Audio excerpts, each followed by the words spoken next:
Don't fall for the marketing like I did.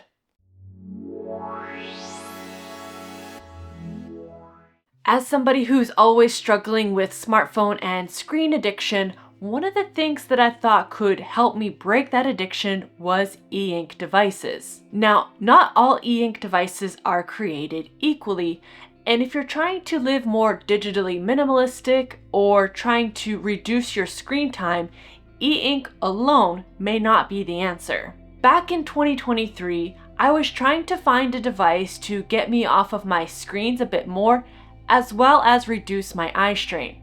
I am visually impaired and I have ADOA, autosomal dominant optic atrophy, and screens really irritate my eyes and cause me a lot of pain. E-ink does help with my eye strain, and a lot of devices with e-ink have helped me do things that I wasn't able to do before. But one of those things it did not help me with was screen addiction.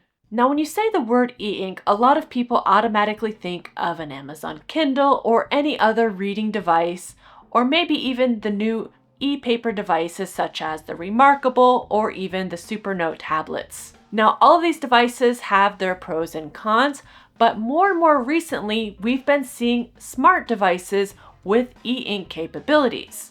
I myself, when I wanted to switch to an e-ink device to use regularly, I chose the Books Palma.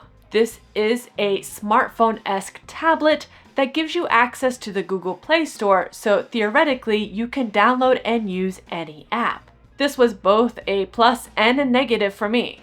Again, as somebody visually impaired, this helped me a lot to do normal day-to-day tasks such as answering emails and even responding to comments on this particular YouTube channel.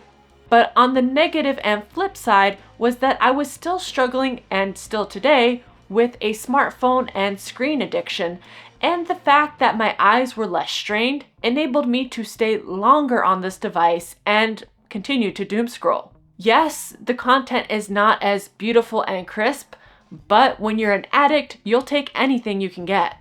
Every time I set up my smart device in a dumb phone manner, meaning I put a simple minimalist launcher and limit the apps that I can see or have access to, my brain kind of switches to addict mode and I end up downloading tons of different applications, and when I get out of the loop, I find that I'm back where I started again. I think e-ink could create enough friction for normal users who want to reduce their screen time, but if you're a hardcore addict like me, this might not be the answer for you.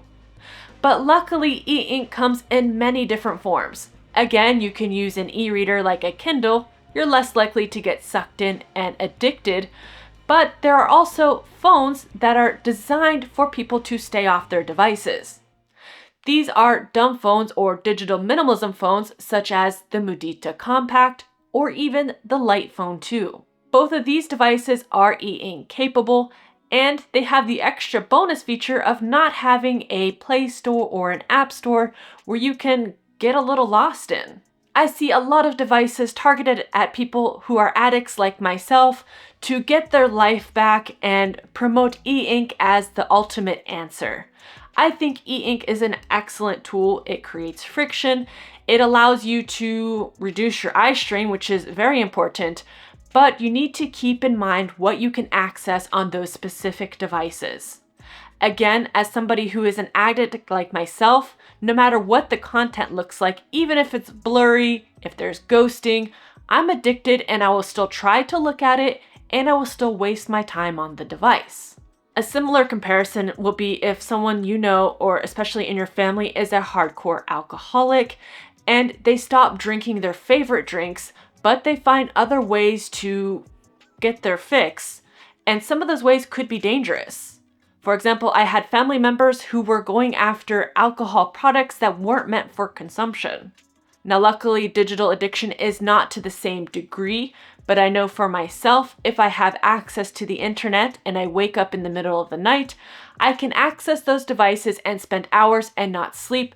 This impacts my health negatively, of course, my mental health, and a lot of things that go along with that. Again, I have an addictive personality. I do have an addiction. I just want to let other addicts know that e-ink alone is probably not the answer. When you're choosing your e-ink device, keep in mind what you want to accomplish with that device and really make a plan for yourself. If you're somebody who's okay with having access to the Play Store, maybe incorporate some fail-safes for yourself, parental controls, codes where you can access or download things, and things of that nature. Just take extra precaution and don't fall for the marketing. There are no studies and statistics that I can find that correlates with e-ink usage and reducing your smartphone or screen addiction. So keep that in mind when you see advertisements or marketing material targeting your addiction. Some of my favorite e-ink devices that I find that do help my addiction are the ones that aren't connected to any app stores, and some of them I don't even use with the internet, period. For example, I do use an Amazon Kindle because I find I can modify the text and see things how I want to see them, and this device is dedicated just to reading. I think a lot of people see e-ink device and automatically want to read. Some of those devices I know for myself are just not adapted for reading, especially if you need larger text. Another device that I use quite often that is an e-ink display is my Supernote Nomad. This I use for taking all of my notes, and I find that this device is great. I don't connect it to any other apps. You can sideload certain apps, and you can use the Amazon Kindle app as well. It even has capabilities to add your email, but as a digital minimalist, I don't want any of these options, so I just use it for note-taking. And lastly, I do have a Books Palma. Primarily, I use this as a tablet, and I have to limit myself, to be fair. If I let myself use just the Books Palma, I will end up spending 8 to 10 hours on it, and honestly, wasting a lot of time. The battery is okay, but if you're a power user like me and wasting your day on it, it goes pretty fast, and that's the only thing that will break my cycle when I fall into those terrible doom scrolling cycles.